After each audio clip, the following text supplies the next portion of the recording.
शामली के थाना भवन में राजधर्म गौ नेचुरल फार्म पर आयोजित प्राकृतिक खेती कार्यशाला में पूर्व मंत्री सुरेश राणा ने किसानों से प्राकृतिक खेती को अपनाने की अपील की। उन्होंने कहा कि यदि सभी किसान अपनी पूरी भूमि पर प्राकृतिक खेती नहीं कर सकते तो कम से कम अपनी जमीन के एक छोटे हिस्से से इसकी शुरुआत अवश्य करें। इससे किसानों को प्राकृतिक खेती की तकनीक और उसके लाभ को समझने का अवसर मिलेगा। कार्यशाला को संबोधित करते हुए सुरेश राणा ने कहा कि स्वस्थ और समृद्ध भारत के निर्माण के लिए प्राकृतिक खेती समय की आवश्यकता है। उन्होंने कहा कि सबसे बड़ा सुख निरोगी काया है और आज रासायनिक खाद तथा कीटनाशकों के बढ़ते उपयोग का असर लोगों के स्वास्थ्य पर साफ दिखाई दे रहा है। यदि समय रहते खेती की प्राकृतिक तरीकों को नहीं अपनाया गया तो आने वाली पीढ़ियों को इसका खामियाजा भुगतना पड़ सकता है। उन्होंने कहा कि केंद्र और प्रदेश सरकार प्राकृतिक खेती को बढ़ावा देने के लिए लगातार प्रयास कर रही है तथा किसानों को जागरूक करने के लिए प्रशिक्षण और कार्यशालाओं का आयोजन किया जा रहा है। प्राकृतिक खेती से उत्पादित फसलों को बाजार में बेहतर मूल्य भी प्राप्त हो रहे हैं, जिससे किसानों की आय बढ़ाने में मदद मिल रही है। कार्यशाला में प्राकृतिक खेती विशेषज्ञ ठाकुर धर्मपाल सिंह ने किसानों को गौ आधारित प्राकृतिक खेती की विभिन्न तकनीक की जानकारी दी। उन्होंने कहा कि किसान और गाय का संबंध सदियों पुराना है तथा गौ आधारित खेती ही खेती और पर्यावरण दोनों के लिए लाभकारी साबित हो सकती है।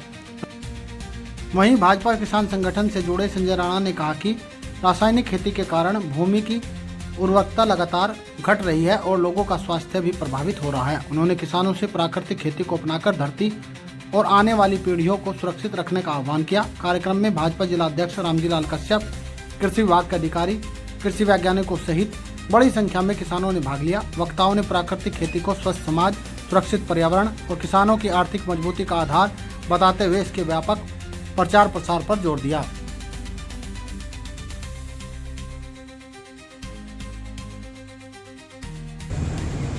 भवन के नाम से विख्यात थाना भवन की पावन भूमि पर राजधर्म गौ नेचुरल्स के आंगन में गौ माता के पवित्र सानिध्य में आयोजित इस प्राकृतिक खेती कार्यशाला में पधारे सभी सम्मानित अतिथियों और किसान भाइयों का हार्दिक स्वागत और अभिनंदन है। आज के इस कार्यक्रम के लिए भाजपा किसान मोर्चा बड़ी प्रसन्नता से आप सभी को बताना चाहता हूं कि आज का ये कार्यक्रम धरती माता को समर्पित है, गौ माता को समर्पित है। हमारे पास करीबन 250 बीघा जमीन है जो कि हमने पूरी की पूरी ऑर्गेनिक कर रखी है और जो हमारी गाय आधारित प्राकृतिक खेती है इसका हमें हमारे दिमाग में इसका विचार कहाँ से आया कि हमें ये दोबारा अपने करनी चाहिए, क्योंकि हमारा जो क्षेत्र है बहुत ज्यादा पिछड़ा हुआ क्षेत्र है। अपने ही राह पहले था मतलब घाट क्षेत्र को ये मानते कि बहुत ज्यादा पिछड़ा हुआ क्षेत्र है। तो जब हमने स्टार्ट किया अपनी खेती करना तो हमने देखा कि जो पेस्टिसाइड है वो हमारे शरीर पे क्या क्या बुरा प्रभाव डाल रहे हैं। हर घर में कोई शुगर का पेशेंट होगा, कोई बीपी का पेशेंट होगा। ऐसा गांव में कोई घर नहीं बचता था आज के टाइम पे कि सबको बीमारी हो रही थी। तो हमने देखा कि खाने की सबसे ज्यादा बीमारी कहाँ से आती है, जो हम खा रहे हैं उससे हमारी बीमारियां बढ़ती है। तो हमने अपनी जो हमारे पास ग्राहक आते थे उनको हमने ऑर्गेनिक खाने की सलाह दी कि जो हमारा गुड़ शक्कर है, आप देखिए स्टॉल लगा हुआ है हमारा, मेन जो हमारा प्रोडक्ट है वो गुड़ शक्कर का है और हमारे पास करीबन 35 गोवंश है, देसी नस्ल के सभी गोवंश पालन है, क्योंकि जो जैविक खेती कर रहे हैं, खेती कोई भी हो, गाय के बिना कोई भी खेती हो ही नहीं सकती। अगर कोई आपको कह दे कि आप सिर्फ पेस्टिसाइड इस्तेमाल कीजिए, यूरिया या DAP ये सब इस्तेमाल कीजिए, आपको गाय के बिना कोई खेती हो ही नहीं सकती। का अपने मुख्यमंत्री आदरणीय योगी आदित्यनाथ जी का, हमारे प्रदेश अध्यक्ष जी का, कि उन्होंने एक मौका दिया और सरकार,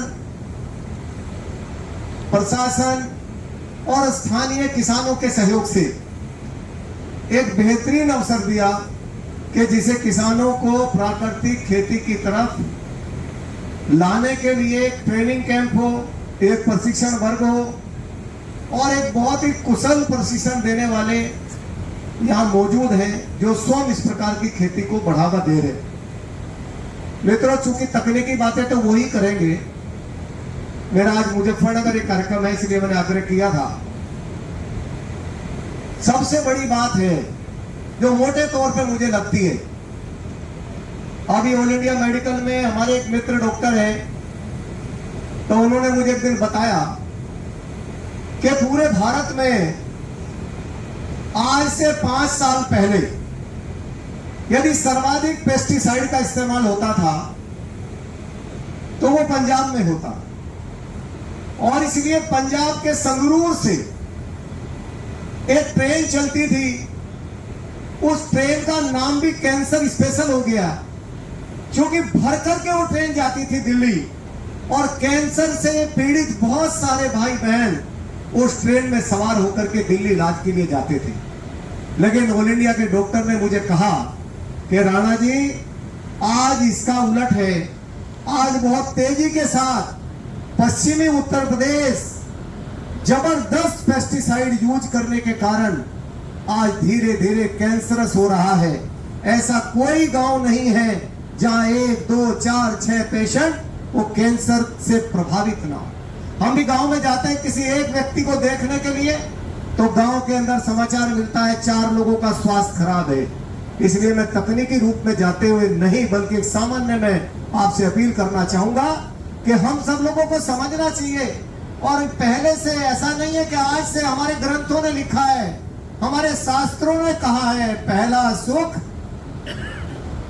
जरा एक बार बोलो जोर से, पहला सुख निरोगी काया, दूजा सुख घर में धन माया। तो घर में माया को नंबर 2 पे रखा है, नंबर 1 पर रखा पहला सुख निरोगी काया। यदि मेरा शरीर निरोगी है तो मैं दुनिया का सबसे धनवान व्यक्ति हूँ, और मेरे पास यदि किसी प्रकार का रोग है तो मेरा धन किसी काम का नहीं, वो केवल और केवल अस्पतालों में खर्च होने वाला है।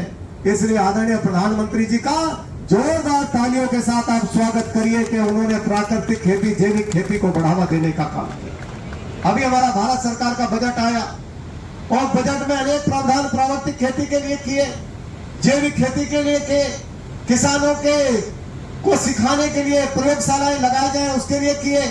और मैं मुख्यमंत्री जी का अभिनंदन करना चाहता हूं इस मंच के माध्यम से, और हम तमाम किसानों से मैं अनुरोध करूंगा, एक बार आप मोदी योगी के लिए ताली बजाना कि अपने जिले पर भी जो अब तक छूटा था, लगभग 5 करोड़ रुपए की लागत से हमारे जिले में भी नई लैब, नई प्रयोगशाला बनने जा रही है, जो किसानों के लिए तमाम प्रकार के हमराह बनने का काम करेगी। किसानों के साथ कदम से कदम मिलाकर के हमारे सीडीओ, हमारे कृषि विभाग के अधिकारी चल रहे हैं। लगातार जो भी जिम्मेदारी होगी वो सारी जिम्मेदारी निर्वहन करने का काम सरकार करेगी। इसीलिए यहाँ ऐसे किसानों को बुलाया गया, ये किसानों की भीड़ नहीं बुलाई गई, ऐसे किसानों को बुलाया गया जो इस खेती में इंटरेस्ट रखते हैं, इस खेती के साथ जुड़े हुए हैं। हमारे किसान संघ के